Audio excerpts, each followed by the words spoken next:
কোন দিকে যাবেন বলুন না। বললাম তো, যেদিকে দু চোখ যায়। কার দু চোখ, আপনার না আমার? জানি না ম্যাডাম, এইভাবে আর কত ঘুরবো বলুন তো? ঘুরবো, আমার যত খুশি তত ঘুরবো। এদিক ঘুরবো, সেদিক ঘুরবো, টই টই করে ঘুরবো, গোল গোল করে ঘুরবো। আরে গোল গোল করে তো ঘুরেই যাচ্ছি সকাল থেকে। এত গোল গোল করে ঘুরছি যে গাড়িটার মাথা এখন গোল গোল করে ঘুরছে। আচ্ছা ম্যাডাম, ব্যাপারটা কি বলুন তো? আপনি কি বাড়ি থেকে পালিয়েছেন? অদ্ভুত তো, আমি গোল গোল করে ঘুরি আর সোজাসুজি ঘুরি, তাতে বাড়ি থেকে পালানোর কি সম্পর্ক? আমি কি কচি খোকা যে বাড়ি থেকে পালাবো? আরে দূর, আপনি কি সেটা আপনি জানেন, আমি আর গোল গোল করে ঘুরতে পারছি না ভাই। আমি এই সামনের গাড়িটা রাখছি, আপনি নামুন তো।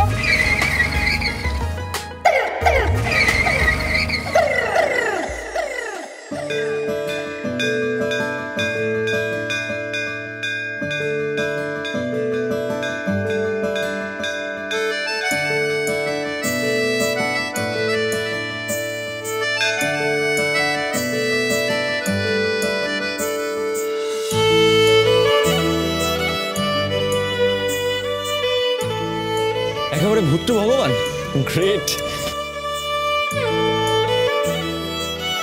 কেন?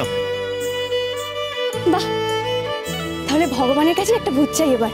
একটা ভূতুরে বর দাও তো দেখি ঠাকুর। আরে এই কোথায় যাচ্ছ? আরে 100 টাকা পাবে তো? লাগবে না, ওটা রেখে দিন, ঘাট থেকে নামার টিপ।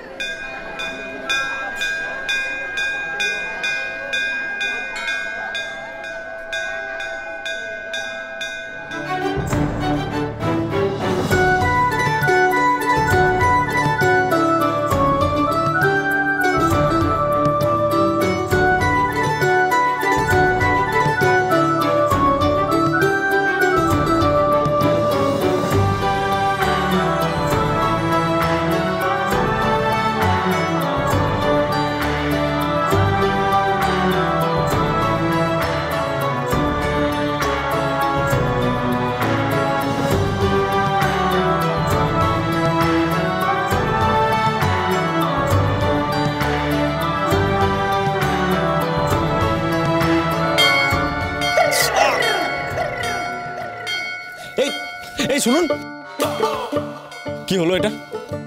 কোনটা কি হলো? এই যে এই ঘন্টাটা দিয়ে আপনি আমার কপালে মারলেন। তা আমি কি করবো বলুন? এটা তো আপনার আর আপনার কপালের নিজস্ব ব্যাপার। মাঝখান থেকে আমার কি বলার আছে, আপনারাই বুঝে নিন। এই শুনুন, মানেটা কি? মানে ঘন্টার সামনে কে কপাল পেতে দিয়েছে? আপনি। মানে দোষটা আপনার কপালে। ঘন্টা এসে কার কপালে মেরেছে? আপনার। মানে আপনার কপাল খারাপ। আর এই সমস্ত ঘটনার জন্য আপনি আমাকে দায়ী করছেন। এর মানেটা কি বলুন তো? কি? এর মানে আপনার কপালে আরো অনেক বেশি দুঃখ আছে। সিম্পল। কি কপাল, ঘন্টা, কি বলে গেল? মহা শাকচুন্নি মেয়ে তো। ছাতার মাথা কি যে যুক্তি দিল আমি কিছুই বুঝতে পারলাম না, উল্টে মাথাটাই গুলিয়ে গেল।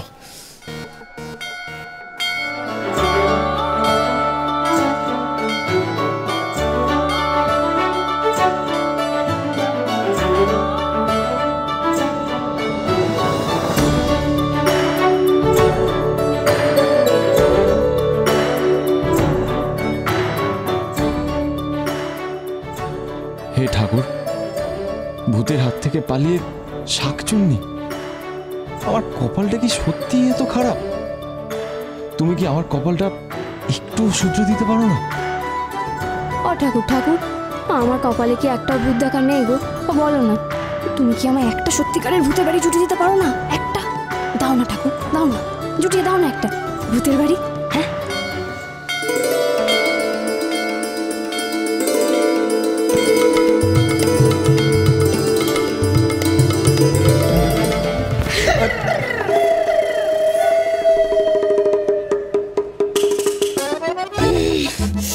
না, আপনার কপালে সত্যি দুঃখ আছে।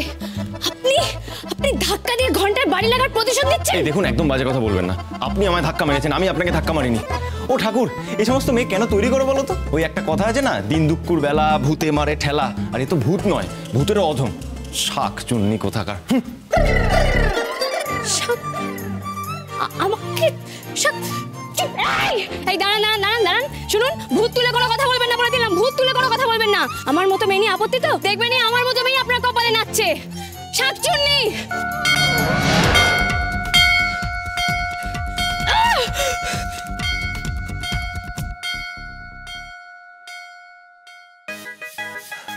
দূর, বাড়ি থেকে পালিয়েও শান্তি নেই, শেষে কিনা ওই শাকচুন্নির সঙ্গে মোলাকাত হয়ে গেল। এর থেকে আমার ঘরের ভূত ঢের ভালো। কি করবো এখন আমি? হ্যাঁ, কপালটাই পোড়া আমার। যাই, বাড়িতেই যাই, গিয়ে ভূতের হাতে থাপ্পড়ি খাই। এই একদম বাজে কথা বলবে না, একদম না। তোমাকে দালাল রাখাটাই ভুল হয়েছে আমার। তোমাকে আমি কেন দালাল রেখেছি? কেন? ভূত খুঁজে এনে দেওয়ার জন্য তো। কিন্তু তুমি একটা কথা বলো, এতদিনে একটাও ভূত খুঁজে এনে দিতে পেরেছো? পারোনি তো। তো একদম বড় বড় কথা বলবে না। হ্যাঁ, কি কি বললে? পেয়েছো? আরে বাস, হ্যাঁ, একেবারে জ্যান্ত ভূতের বাড়ি। আচ্ছা আচ্ছা আচ্ছা, ঠিক আছে, ওকে ওকে ওকে ওকে, হ্যাঁ হ্যাঁ হ্যাঁ হ্যাঁ। ভূতের বাড়ি?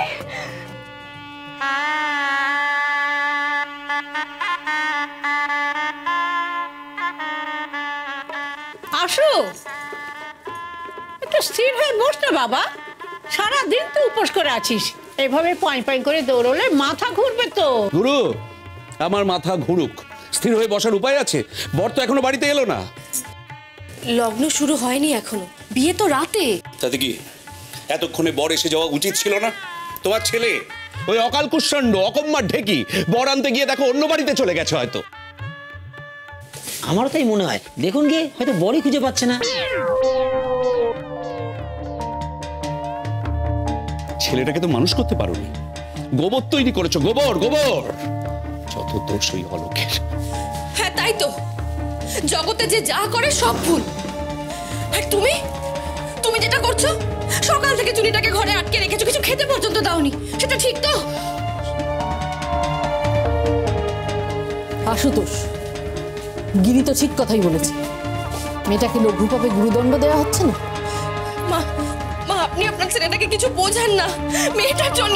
একদম একদম ফ্যাচ ফ্যাচ করে কাঁদবে না, মায়ের কাছে বলে দিলাম, কিন্তু একদম না। আসো, সবসময় হই হই না। আরে মেয়েটাকে আজকের দিনে ছেড়ে দে না, ও দিদির মেয়ে, একটু সকালাত করতে পারবে না? হ্যাঁ দাদা, বর তো একটু বাদেই চলে আসবে। আর তাছাড়া অনেক তো শিক্ষা দিলেন, এবার ওকে ঘর থেকে বের করে দিন দাদা। তুমি হাঁ করে দাঁড়িয়ে আছো কেন? গেটের কাছে গিয়ে দেখতে পাচ্ছ না বর আসছে কিনা? যাও। দেখছি দেখছি। শুনবে না, ও কারো কথাই শুনবে না, অশান একটা। সে মা বললো তাই। চুন যদি আবার কোনো কাণ্ড ঘটায়, ধরে বিয়ে দিয়ে দেবো, কারো বারণ আমি শুনবো না।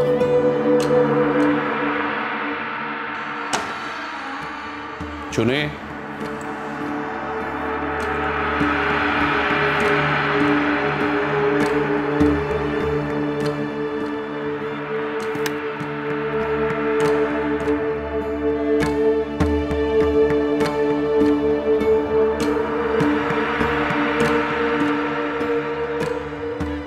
পালিয়েছে। এবার আমি চুনির বিয়ে দেবই দেব, কেউ ঠেকাতে পারবে না। চুনি পান্না